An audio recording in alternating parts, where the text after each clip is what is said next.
10 ఏళ్లు అధికారంలో ఉన్న బీఆర్ఎస్ పార్టీ ఇప్పుడున్న ప్రభుత్వానికి ఏం మిగిల్చలేదన్నారు అసెంబ్లీ స్పీకర్ గడ్డం ప్రసాద్ కుమార్. సీఎం రేవంత్ రెడ్డికి యాదాద్రి శ్రీ లక్ష్మీ నరసింహస్వామి వారు కొండంత మనోధైర్యాన్ని ఇవ్వాలని కోరారు గడ్డం ప్రసాద్.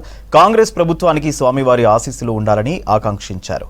యాదాద్రి స్వామివారిని దర్శించుకున్నారు స్పీకర్. కాంగ్రెస్ ప్రభుత్వంలో రైతులకు మంచి జరగాలని స్వామివారిని ప్రార్థించినట్టు తెలిపారు గడ్డం ప్రసాద్. మన తెలంగాణ ప్రాంతంలో యాదాద్రి చాలా గొప్ప దేవాలయం. లక్ష్మీనరసింహస్వామిని రాష్ట్రంలో ఉన్న ప్రజలందరూ చాలా ఆధ్యాత్మిక దీంతో కొలుస్తారు. మరి నేను కూడా స్పీకర్ హోదాలో కూడా లక్ష్మీనరసింహస్వామి దర్శనం చేసుకోవడం జరిగింది.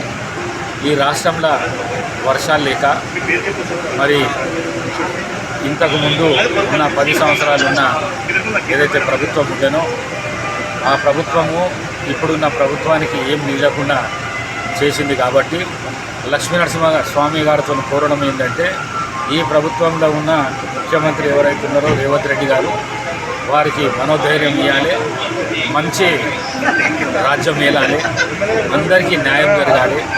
ఈ ప్రభుత్వం ఏదైతే సంక్షేమ కార్యక్రమాలు ప్రజలకు ఇచ్చిందో ఆ ప్రజలకు ఇచ్చిన మాట నిలబెట్టుకునే విధంగా ప్రభుత్వము మరి ఈ రాష్ట్ర ముఖ్యమంత్రి ప్రయత్నం చేయాలి. అదేవిధంగా ఈ రాష్ట్ర ప్రజలు రైతులు అందరూ సుఖ సంతోషాలతో ఉండాలని చెప్పేసి కోరుకున్న దేవునితోని